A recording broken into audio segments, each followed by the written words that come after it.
Lorsque le feu vert est allumé de l'autre côté et ils sont en train de passer, nous, on serre la droite et on passe. Souvent, nous ne sommes pas en règle. Vous vous coignez et les problèmes commencent.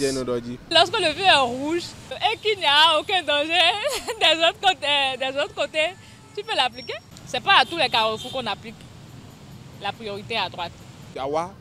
Sur n'importe quel carrefour, tu regardes ta droite avant de t'engager. Dans le cas contraire, tu peux créer le danger pour l'autre conducteur.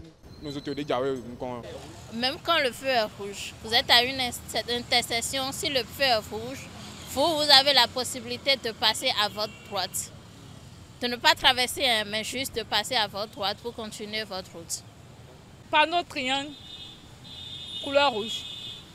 C'est ça qui signale la priorité à droite.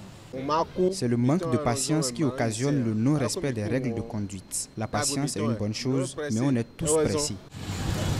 Ils connaissent cette règle de conduite sans pour autant la comprendre. La priorité à droite, c'est cette règle du code de la route qui offre le passage à droite à un conducteur. Cependant, ce passage doit suivre quelques précautions. Lorsque les routes qui se croisent sont les mêmes, sont de même nature, de même importance, de même valeur, il faut laisser passer ceux qui viennent de droite, ou bien dès que la droite de quelqu'un est libre, qu'ils s'en aillent. La priorité à droite, elle consiste à céder le passage aux usagers venant de la droite à une intersection de route de même nature. Lorsque vous êtes à une intersection de route sans signalisation, vous cédez le passage à ceux qui viennent de votre droite, ou bien dès que votre droite est libre, vous passez. Lorsque vous avez un panneau triangulaire, bordé de rouge avec le fond blanc, où vous avez à l'intérieur une croix noire, appelée croix de Saint-André, qui fait penser au signe de multiplication. Là, vous cédez le passage à droite. Et lorsque vous avez cette signalisation, la même signalisation se retrouve dans tous les coins de l'intersection.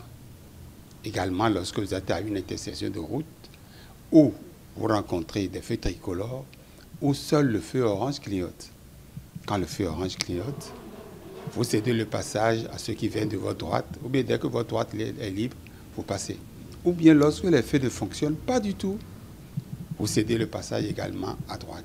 Et en présence d'un agent qui régule la circulation, toutes les autres signalisations routières sont annulées, précise ce responsable de l'Association nationale des auto-écoles du Bénin, Ghislain Agbessi. Quand c'est sous ses ordres, lui sait pourquoi il vous a dit de tourner. Il a pris toutes les dispositions sécuritaires pour qu'il n'y ait pas d'accident, pour qu'il n'y ait pas d'accrochage, avant de vous autoriser à tourner à votre droite dans ce cas-là. Pour mieux comprendre cette règle, le moniteur Florent Kounagbe présente quelques illustrations. À cette intersection où nous voyons un panneau triangulaire à bord rouge portant une croix là, dite croix de Saint-André, nous allons appliquer la priorité à droite. Un autre cas dont on a parlé, c'est ceci, où nous voyons une intersection où nous n'avons pas de feu, pas un agent, pas de panneau, donc intersection sans signalisation routière. Nous allons appliquer la règle de la priorité à droite. Et voilà encore un autre cas où nous sommes à une intersection munie de feux tricolores, mais les feux ne fonctionnent pas bien. Le feu genou sol clignote dans tous les coins de l'intersection. Il faut appliquer la règle de la priorité à droite. Bon, on peut continuer en disant intersection de deux roues secondaires dangereuses. Il faut appliquer la... C'est le panneau qui le dit. C'est quand on voit le panneau, c'est le même panneau, mais en bas duquel on écrit danger tout court. Donc intersection de deux roues secondaires dangereuses. Et lorsque nous sommes à une intersection de deux routes à grande circulation dangereuse, il faut appliquer la règle de la priorité à droite. La conduite est régie par des règles et dont l'inobservance est sanctionnée, mais peut mettre la vie du conducteur et celle des autres en danger. Pour éviter le pire, ces responsables d'auto-école souhaitent que les usagers connaissent le code de la route et veillent à son application.